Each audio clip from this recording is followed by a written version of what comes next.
Hello everyone, welcome to my channel. In this video, we will be learning about computer network components. So in computer network, there are two components, that is hardware and software components. First of all, we will see about the computer network hardware, and then we will take a look at the network software. So first of all, in the computer network hardware, so it is divided into two parameters, that is transmission technology and scaling. So in hardware orientation, so based on two parameters, we can derive multiple networks. So first one is the transmission technology and scaling. So coming to the transmission technology, in networks to transfer the data, there are three types of technologies, that is broadcasting, unicasting and multicasting. So broadcasting means one user to multi-users. So for example, if you see the program is broadcasted in the TV, that means a TV station is a channel is transmitting the. For example, a TV channel is transmitting the program. Okay, so the program is transmitted. So the transmission is starting from the particular station to all the devices. That means to all the televisions. Okay, so that is the broadcasting. And similarly, if you consider this broadcasting for FMs also, okay, a program is telecasted and it is broadcasted to all the radios. So that is a broadcasting, one to many. So one user to multi-users. Okay, so the transmission is done from one station to multiple number of stations. That is called as the broadcasting. So next one is the unicasting. So unicasting means one user to another user. Okay, so here the data is transmitted from one device to another device. So if you consider the delivery of messages, so I am sending a message to my friend. Okay, I am transferring the message to one friend. So that is the unicasting. Similarly, the next one is the multicasting. One system to a group of system is called as a multicasting. So one system to a group of users. Okay, group of systems. One system to group of systems. Okay, so don't get confused with the broadcasting and multicasting, because broadcasting means one user to multi users. That means we are transmitting the program to all the systems. But here in the multicasting, the program is transmitted from the one user to a group of systems. Okay.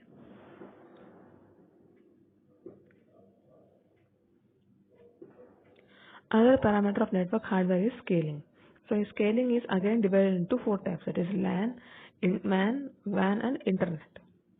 Okay, local area network, metropolitan area network and wide area network and Internet. So first of all, we will see how this transmission technology works on the different networks. So first we will see about the point-to-point network. So this type of network is applicable for larger distances. Okay, so intermediate systems are involved in data transmission in between sender and receiver. So if you observe in the given diagram, so we are using an intermediate system, that is a repeater between the two users. Okay, so here the point-to-point network means there is a connection between two devices. Okay, point-to-point network or peer-to-peer network, that means the connection is established between two devices. Okay, so only these two devices can transmit the data between each other. So no other device is allowed to transmit the data. So only these two people will be communicating with each other, right? So it is applicable for the larger distance. And here one of the main advantage here in the point-to-point network means, so these two devices can completely utilize the channel. Okay, so the channel utilization is perfect. Okay, so these two devices will completely utilize the channel and the transmission of data will be faster.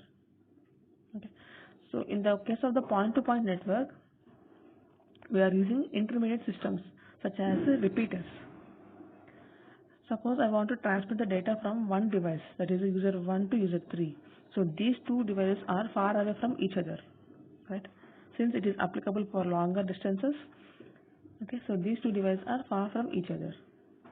Okay, so we are using the repeater here, the device repeater, because repeater will regenerate the signal.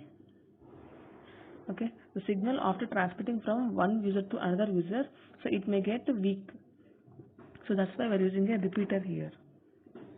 Okay, to regenerate the system, that particular signal and transmit it to the user 3. Okay, so this type of networks are basically used in the telephone. Okay, so next one is the broadcast networks or multi-point networks. So in these systems are connected to a single channel. Okay, so all the devices are connected to a single channel. So only the internet system responds to a particular message. Okay, in the case of the point-to-point network, there is a dedicated line between two devices. But in the case of the broadcast networks, multiple number of systems are connected to a single channel. Okay, so if a particular system wants to transmit a message, then it will transmit the message, and only the internet system will respond to that particular message. And this type of networks are designed only for the shorter distances. So here in the diagram, that the A here A is transmitting the data to the C. So this packet of data will travel through the communication line and it will reach the destination, that is C. So only the particular internet system will get the message. Another parameter of network hardware is scaling.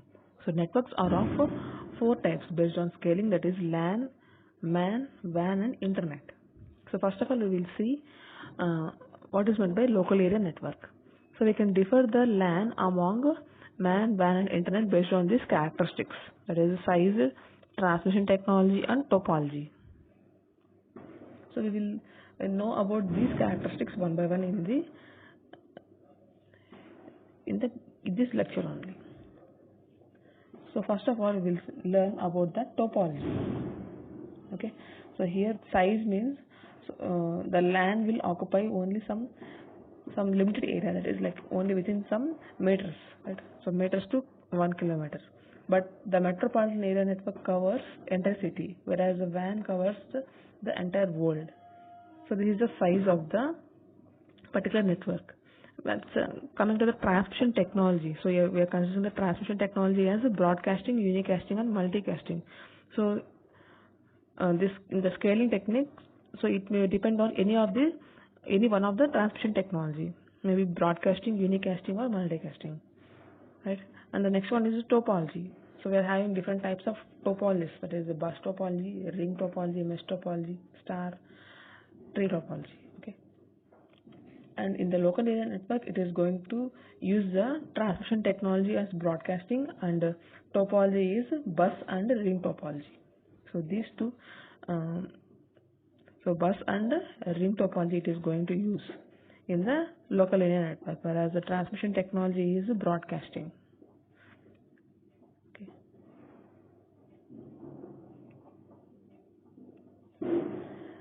So what is meant by topology? So it defines physical and logical behavior of a network, right? So it defines the physical and logical behavior of a network. So physical behavior means how the systems are interconnected with each other. Okay, and the logical behavior means how the data transmission takes place between the two devices. Okay, so here the physical behavior means so in which format they are connected, right? And logical behavior means how the data transmission will take place between the devices. So physical behavior means it denotes that so in which format, it may be bus format or ring format or tree format, so in which format the devices are connected. And logical behavior means how the data transmission will take place. In topology, there are two types of relationship between two interconnected systems. They are peer-to-peer, primary to secondary and master-slave relationship. So first of all, we will see so what are these two types of relationships. Then the peer-to-peer relationship. So it refers to equal sharing of channel. That means both the systems are having the control on the channel. So here the peer-to-peer means so point to point. So there are two nodes connected with each other. So there will be equal share of the channel utilization for both the devices. So both the devices will be having the same control on the channel, because only these two devices are connected with each other. And next relationship is the master-slave relationship. So in master-slave, only one system has the entire control on the channel. That means if the other station wants to transmit the data, it should get permission from the another station. So just like how the master and slave will behave here. So a master will order the slave to do particular task. Then only the slave will complete the task. So similarly here, a device will control the remaining systems. Okay, a device will order whether to transmit the data or receive the data from a particular device. So for the slaves to work, so it must get some command from the master. So these are the two types of relationships that we are going to use in the topologies. So LAN supports two types of topology, that is the bus topology and ring topology. Okay, so topology is one of the characteristics of the LAN, and these are the two topologies that were used in the LAN. So first one is the bus topology. So here also we are considering the physical and logical behavior. So physical means how the systems are connected to a single channel, and logical means how the transmission takes place between the devices that are connected to a backbone network. So logical, in bus topology, only one system can act as a master, and that master system only transmit the data, and all the remaining systems stop the transmission here. Okay, so in the bus topology, one system can act as a master, and it will command its slaves to work, that is to transmit or receive the data. Okay, and if the master gives the command to the slave that to stop transmission, then it will stop the transmission. So the slaves will work based on the command received from the master. Okay, so this is the physical and logical behavior of the bus topology. So let us see some of the properties of the bus topology. So whenever two systems try to get property, then there may be a chance of data conflict. To overcome this, Ethernet have been introduced. So whenever two systems are trying to get the chance to transmit the data, then there is a data conflict.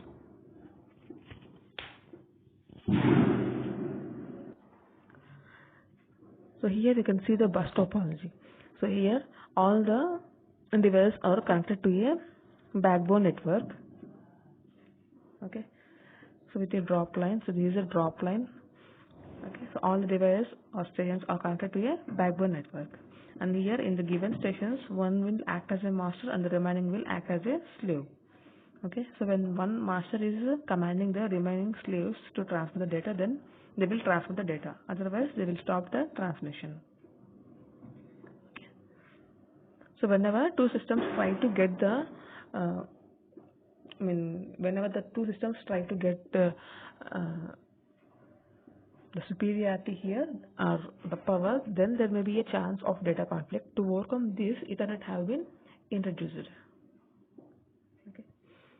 So IEEE standard for the Ethernet is IEEE 802.3, and the data rate of Ethernet is 10 to 100 megabits per second. Okay. And here the bus topology supports both the point-to-point and the master-slave relationship. Okay. So it supports both the point-to-point, peer-to-peer and master-slave relationship. Okay, here a station can act as a master and the remaining may act as a slave, or the data transmission may be from between two devices. Okay, point-to-point communication will be there in the bus topology. And some of the advantages of the bus topology is it is less expensive than mesh topology, and it is very robust, and less amount of cabling is required than the mesh topology, because only a backbone network is used to connect the multiple number of devices and to transmit the data. And the point-to-point link provides fault identification and fault isolation easy. Okay, so bus topology supports both the peer-to-peer and master-slave relationship. Okay, so that's why it provides fault identification and fault isolation very easy, and it is very easy to install also. So these are some of the advantages of the bus topology. So now let us see the about the ring topology. So physical and logical behavior of the topology. So in the physical behavior of the ring topology, all the systems are connected in a circular fashion. Okay, so all the systems are connected in a circular manner. And logical, before transmission, there should be direction initiation. Once the direction have initiated, the data should travel in that direction only. Okay, so in the bus topology, so the communication is peer-to-peer or master-slave. But in the case of the ring topology, so it is also peer-to-peer. The ring topology is also peer-to-peer communication. So before transmission, there must be a direction initiation, whether it has to travel left side or right side. So once the direction is initiated, then the data will travel around the ring in a particular direction. So once the direction is initiated here, then the data will transmit in that particular direction only. If suppose there is a link failure here, if there is any link failure while traveling in that particular direction, then the transmission will never become successful. Since the ring topology, so all the devices are connected to each other. So every device will be having a connection with it, that only with its neighboring device. So if there is any connection loss here, okay, so suppose the connection between A and B is disconnected, then the ring topology will become weak and the data transmission will stop. Okay, so that is one of the drawback of the ring topology. So to overcome this, an arbitrary mechanism have been introduced, that is IEEE 802.5, called token ring. So here the 802.5 token ring is introduced to overcome this problem. So whenever there is a link failure, then the data transmission will get stopped. Okay, and this ring topology is easy to install and reconfigure. To add or delete a device, it requires only changing two connections, that is only between neighboring devices, right? So it supports peer-to-peer relationship, only peer-to-peer relationship. So to create ring topology for n number of systems, we require n number of cables, right? So here in the ring topology, we are connecting 4 systems. That means for connecting 4 systems, we require 4 cables here, right? From for A to B, B to D, C to D, and A to C. So next one is the metropolitan area network. So MAN covers an entire city. So metropolitan area network covers the entire city or town. So it is based on a special feature which is called distributed queue dual bus. So IEEE standard for distributed queue dual bus is IEEE 802.6. Okay. So for the best example for metropolitan area network is a cable TV connection or local internet connection, right? So the local internet connection and cable TV connection covers only within the city. Okay, so not talking only about the cable TV connection and local area network, local internet connections, right? But not about the set-top box. And this metropolitan area network will connect the LANs in all offices in a particular city. Okay, the LAN covers only some meters or kilometers, whereas the metropolitan area network covers the entire city or town. Okay, so for each network the range will increase. Okay, the next one is wide area network. So wide area network provides a long distance transmission of data, voice, image, and video information over the large geographic areas that may comprise a country or a continent or even whole world.